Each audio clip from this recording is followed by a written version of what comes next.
जय हिंद। आज शुरू करते हैं सदिश बीजगणित के पिछले वीडियो में भी कुछ बता चुके थे सदिश के बारे में। सदिश क्या होता है उसके डिफिनेशन दिए थे, सदिश का प्रकार की बात किए थे। आज चलते हैं सदिश के प्रकार के बारे में। सदिश के प्रकार में पहला सदिश है समान सदिश। समान सदिश होता क्या है, इसकी परिभाषा है कि वैसे सदिश जिसका दिशा और परिमाण आपस में बराबर हो, वह परिभाषा लिख देते हैं। वैसा सदिश जिसका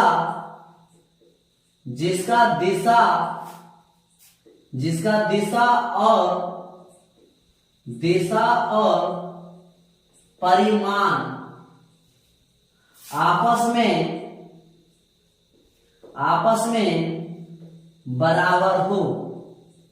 बराबर हो उसे समान सदिश कहते हैं।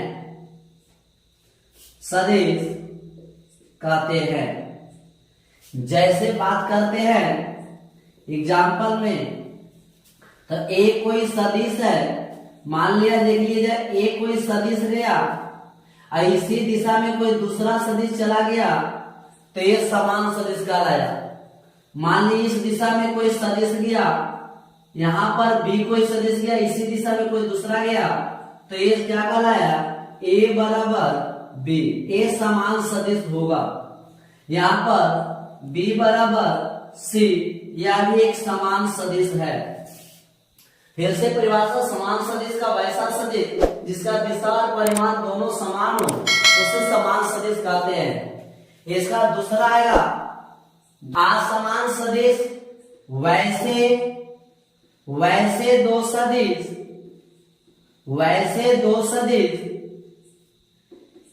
जिसका परिमाण समान हो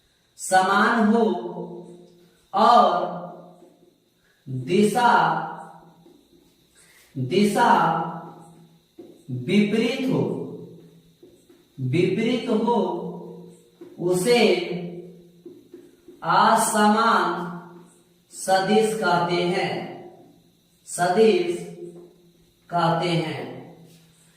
असमान सदिश वैसे दो सदिश जिसका परिमाण समान हो और दिशा विपरीत हो उसे असमान सदिश कहते हैं। जैसे यह एक सदिश है और दूसरा अगर इसी के दिशा में विपरीत चला गया तो ये कहलाए असमान सदिश। इसको इस प्रकार से लिखेंगे, a बराबर माइनस बी। इससे पता चलती है कि परिमाण समान हो परंतु दिशा क्या हो, विपरीत हो। दूसरा अगर कोई सदिश नया हुआ, ऊपर का गया a सदिश, इसका नीचे चला जाएगा b सदिश, अर्थात a बराबर माइनस बी होगा तो ये क्या कहलाया, असमान सदिश कहलाया। हमने दो सदिश के प्रकार में पहला समान सदिश वैसा सदिश जिसका दिशा और परिमाण समान हो उसे समान सदिश कहते हैं। a बराबर b हो गया और इसमें होता है असमान वैसा दो सदिश जिसका परिमाण समान हो दिशा विपरीत हो उसे क्या कहते हैं, असमान सदिश। अगला सदिश के प्रकार देखते हैं। तीसरा होगा सह आदिम सदिश।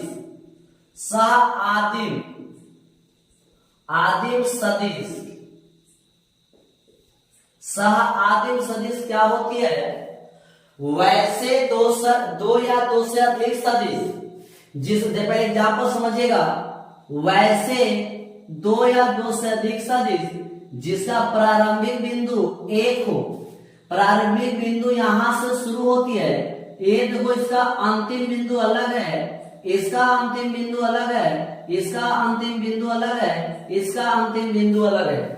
मतलब वैसे दो या दो से अधिक सदिश जिसका प्रारंभिक बिंदु एक हो और अंतिम बिंदु अलग अलग हो उसे कहते सह आदिम सदिश कहते हैं। बात समझ में आ गया होगा कि वैसे दो या दो से अधिक सदिश जिसका प्रारंभिक बिंदु एक हो और अंतिम बिंदु क्या हो, अलग अलग हो उसे आप कहते हैं सह आदिम सदिश कहते हैं। चौथा इसका जो आएगा संरेख सदिश। संरेख सदिश ये संदेह क्या होता है? वैसे दो या दो से अधिक सदिश जो एक दूसरे के समांतर हो, वैसे दो या दो से अधिक सदिश जो एक दूसरे के समांतर हो, मान लिया जाए इस प्रकार के जो सदिश होती है एक दूसरे के समांतर होती है उसे हम संरेख सदिश कहते हैं। परिभाषा लिख लीजिएगा, वैसे दो या दो से अधिक सदिश जो एक दूसरे के समांतर हो उसे हम संरेख सदिश कहते हैं। सह आदिम क्या हुआ? जिसका प्रारंभिक बिंदु एक हो उसे सह आदिम सदिश कहते हैं, को इनिशियल वेक्टर कहते हैं। इसका संरेख का क्या हो गया? जिसका दिशा ये मायने नहीं रखता है कि दिशा एक ही दिशा हो सकता है, एक सदिश इस प्रकार गया तो दूसरा सदिश इधर भी जा सकता है, तीसरा सदिश इधर गया तो चौथा सदिश इधर भी जा सकता है। ये कोई नहीं कि एक ही दिशा में हो। तो ये सारे सदिश को हम लोग कौन सा सदिश कहते हैं? ये सारे सदिश को हम लोग संरेख सदिश कहते हैं। वैसे दो या दो से अधिक सदिश जिसका जो एक दूसरे के समांतर हो उसे संरेख सदिश कहते हैं।